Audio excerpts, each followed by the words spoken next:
All right, I am back with a brand new DCEU update. And I hope you guys all enjoyed my last short video I did the other day on Henry Cavill showing up at the D23. All right, if anybody watched that and freaked out, I'm sorry. I couldn't help it. I had to do that. He was a no-show. And, I still have people in my comments saying, oh, he's going to be in another undisclosed role with Marvel. Just stop.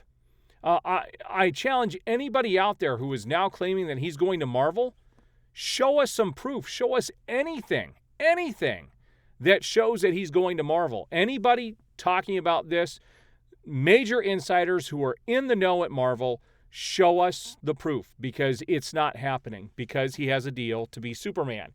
And I am now fully convinced he is going to be back, and we're going to see him with Black Adam, which is going to lead me into what I want to talk about today in Justice League 2.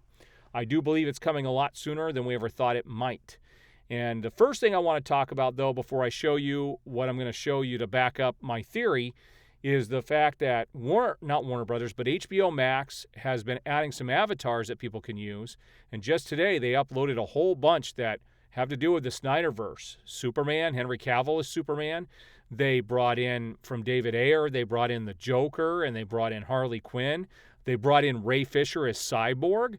So it looks to me like Warner Brothers Discovery is fully embracing this universe that was started by Zack Snyder. And the Black Adam trailer also parroted a lot of the imagery and a lot of the stuff that we saw in Zack Snyder's films. We had the guy floating in the water, like what happened with Superman in The Man of Steel, and you also had the style of fighting was directly ripped off of what Zack Snyder did with the end battle at the end of Man of Steel. So there's a lot of imagery and definitely fighting styles that are taken from the world that Zack Snyder has created, and it really does look like The Rock is trying to mesh the two worlds together quite well. And he has talked about how, in the past, how he would like to fight Superman, and there was actually a meeting with him. It was posted on social media years ago with The Rock meeting with Henry Cavill and them talking about them fighting together. And this was long before Black Adam went into production, where it was still just a pipe dream, that they were hoping to get it off the ground at some point. But he's always wished that these two could fight together. All right, so let's talk about why I think that Justice League 2 is on the horizon. And it has to do with the Black Adam trailer. Now, the first thing that I think is interesting is we've got Amanda Waller in there. And they show a picture of Amanda Waller when they're calling her. Well, she's calling the JSA.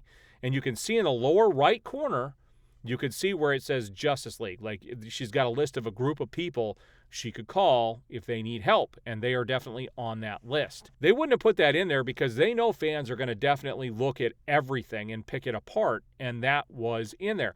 Plus, Amanda Waller has been in a lot of different things, all the way from all the, the Suicide Squad movies. She at one point met with Bruce Wayne. She was in Peacemaker. She's all over the place, and she's kind of, they're all in there. And they did use the Justice League at the end of Peacemaker, so they're not erasing what Snyder has started. They're kind of moving forward with it, and this is going to be interesting. So they show that. That's my first thing that I wanted to talk about, was them showing that. Now, let's look at the bad guy and possible other antagonists in this particular movie. So let's talk about the big bad guy, which is Sabbac. Now, Sabbac was first introduced in, let's see here, in The Insiders. Where is it? So they tell us Sabbac's origin was depicted in the 2005-2006 Superman Shazam First Thunder miniseries. And they talk about how this version of Sabbac challenges Superman and Captain Marvel. Marvel defeats Sabbac and after tricking him into saying his name and thus causing him to turn back into Timothy. And you can go to this same Wikipedia article and read everything that I'm talking about here. But he's this demonic character, and it's going to be interesting to see which version they choose of Sabbac for the film, because they do talk about the New 52 and a different kind of version in there, and they talk about the Black Marvel family and the Marvel family. And what's interesting here is, for people who don't know, Shazam is not the real name of Shazam. It is Captain Marvel, But because of legal matters and other things, Marvel gets the right to use, the Marvel name, Captain Marvel, and that's why the Shazam movie, he was called Shazam. That's not really his name. It is Captain Marvel, but because of, like I said, what Marvel's done, they're not allowed to use it. They lost that fight in court a while back, and so they have to go by Shazam. Now, this is all tied. Shazam is obviously tied to Black Adam. It's the same magic, the same backstory kind of thing. And they talk about in the new 52 reboot in 2011, there was a new version of Sabak who was introduced by Jeff Johns and Gary Frank.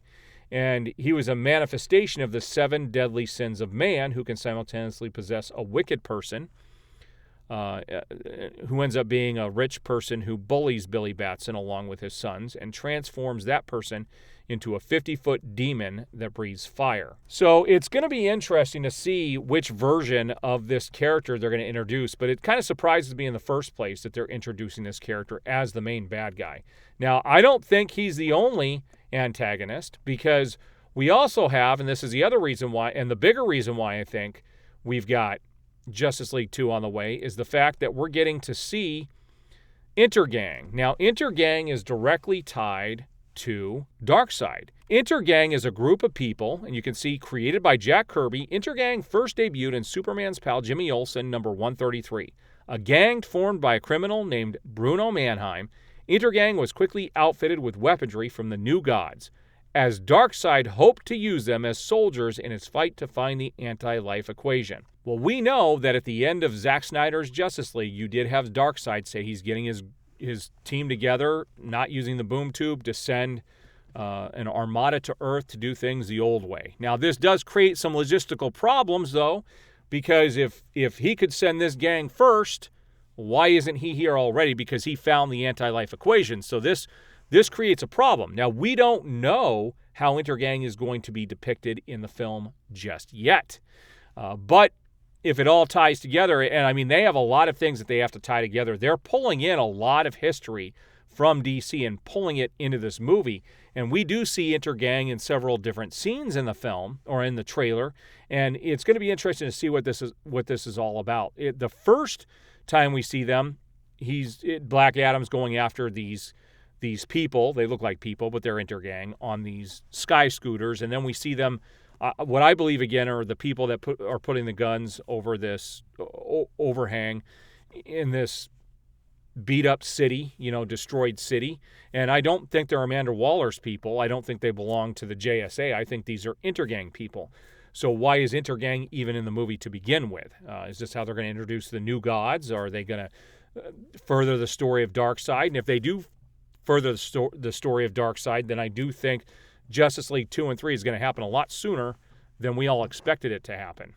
So those are the things I wanted to show you guys in regards to why I believe that Justice League 2 is on the way and that they're just going to be continuing the story that Zack Snyder started. I am really eager to see this movie at this stage. I'm actually excited to see it. I thought the trailer was fantastic because of everything that it depicted, and it definitely showed all the styles that we've seen, and it's more in line with that dark tone that we saw with Zack Snyder and not the happy-go-lucky type of thing that we saw with the theatrical version of Justice League. So we have a lot to look forward to. I will be covering everything, and it's going to be a wild ride for DC fans. I can't wait until the movie gets released. I can't wait to review it. I'm going to try to see it early. I've been able to see most DC movies early, but I'm hoping to see this one early, and as soon as I see it, I will be getting my review up, and I will definitely let people know if Superman is in the film or not. And I'll let people know at the beginning. Well, I'll probably have to wait till the end just in case people don't want to watch, full spoilers. I'm going to try to keep it spoiler-free until the end, but as soon as I can get tickets to that, I will be going to see the film, and I will be getting that review up. We're just a little over a month away from that, so I'm really looking forward to it. All right, what are your guys' thoughts? What do you guys think is going to happen and where this is headed? And I will see you guys on the next video.